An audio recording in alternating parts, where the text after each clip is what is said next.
From the Bruins, we have head coach Bruce Cassidy.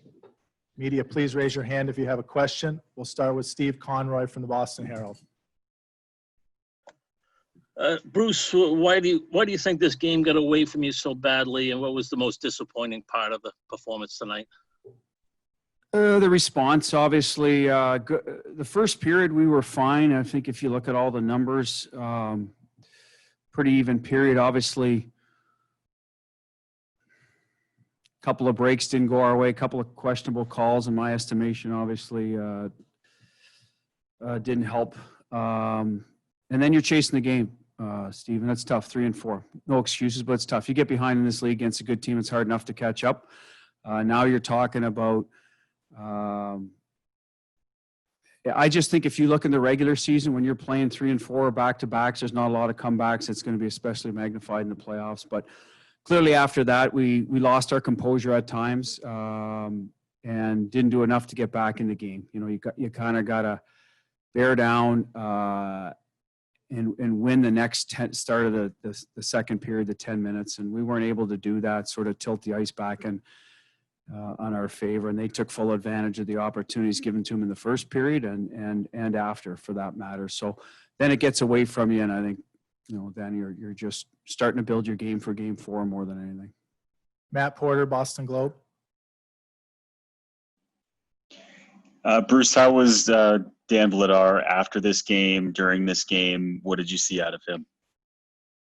He's in there battling. Good move by Point on the breakaway. He's going to score on a lot of guys with that move, so we're not going to judge him on that. We just listen. It was a point where we felt that if we need Dan Vladar, maybe this is a better way to get him some work. Less a reflection on Yarrow. Give him a break. Let's get a look at him. It was 4-1, I believe, and Tampa got energized from that second period, and I think we were deflated, and I don't know, I just had a gut feeling our guys were going to have a tough time pushing back from 3 goals down. So let's look at Vladdy. Like I said, I'll have to look at it more, Matt. I mean, there's a lot of things going on. Goalie Bob will talk to Vladdy. I'm glad he got an opportunity to play. Don't wish in that circumstance, but it is what it is, and he got some work, and hopefully he's better for it if he needs to go back in there down the road. Kevin Dupont, Boston Globe.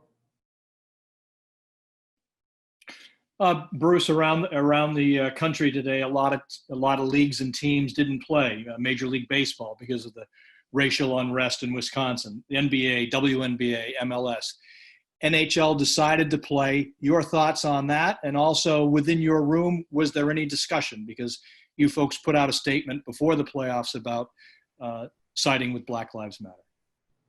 Yeah, I don't know if there's discussion amongst the players, Kevin, to be perfectly honest with you. I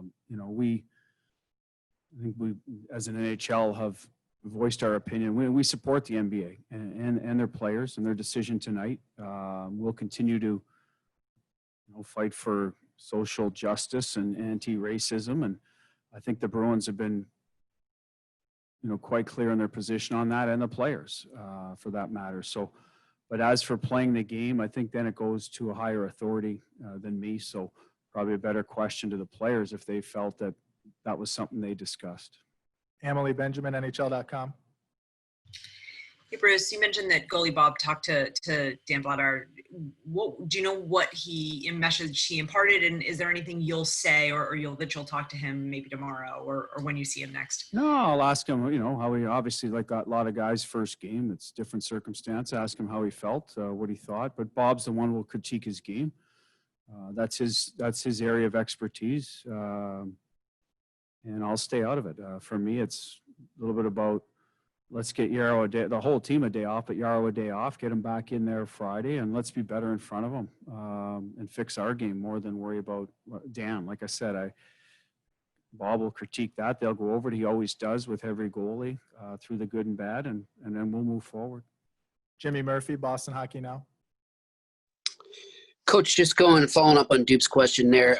I mean, do you think you guys should have played tonight? I mean, would you have been supportive if you didn't? I would have supported our group, whatever they decided. 100% behind them.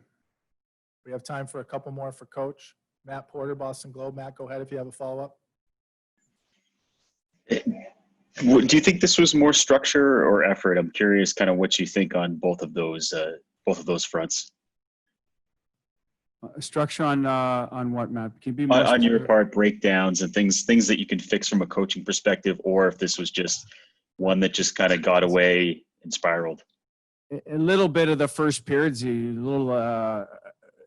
a call on Richie happens 100 times a game. We happen to get flagged for it, right? So complete disagreement with that particular infraction. Not even sure Brandon's was. So you got an official injecting himself into a game with two of the best teams in the National Hockey League playing. And I thought that wasn't necessary personally, but that's his decision. He's here for a reason.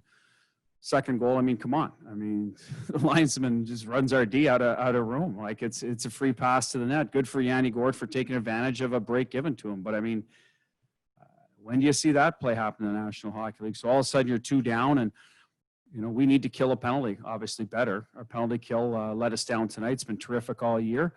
Really good in the playoffs so far. We didn't get it done in the PK, but so now you're in a 2-0 hole and you've played not a bad period. It's the rest of the game. We didn't respond. That's what I said. The disappointing part about that is we weren't able to get ourselves back in the game by killing any further penalties or creating offense or having our pushback. That's what we lacked tonight for whatever reason, but it's over. We're going to focus on game 4, 7-1, 2-1. A loss is a loss. They're up 2-1. I think we got a good group in there. Well, I know we have a good group in there. They're resilient. So, like I said, we'll lick our wounds tomorrow, get away from the rink, and get ready for game 4. Last question, Dan Roach, WBZ.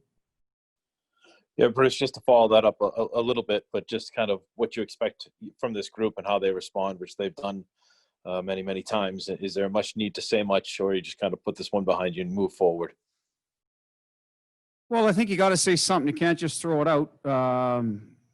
There's things, like I said, I will make some adjustments. They moved Kucherov to his forehand side the other night. So we'll look at how we need to sort of handle that. Power plays generally, you're trying to limit who has the puck, who it runs through if you can, who's doing the shooting. So they did a good job with it. So like I said, typically we're really good on the kill. So we'll talk about that.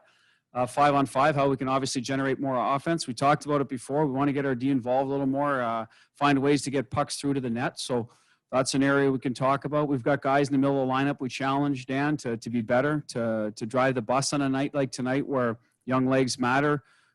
Clearly that didn't happen enough. And we'll continue to, push that message. But as a whole, let's face it, they were better than us from, in every facet of the game. So, we got our work cut out for us, but it's one loss. And like I said, put our best foot forward game 4.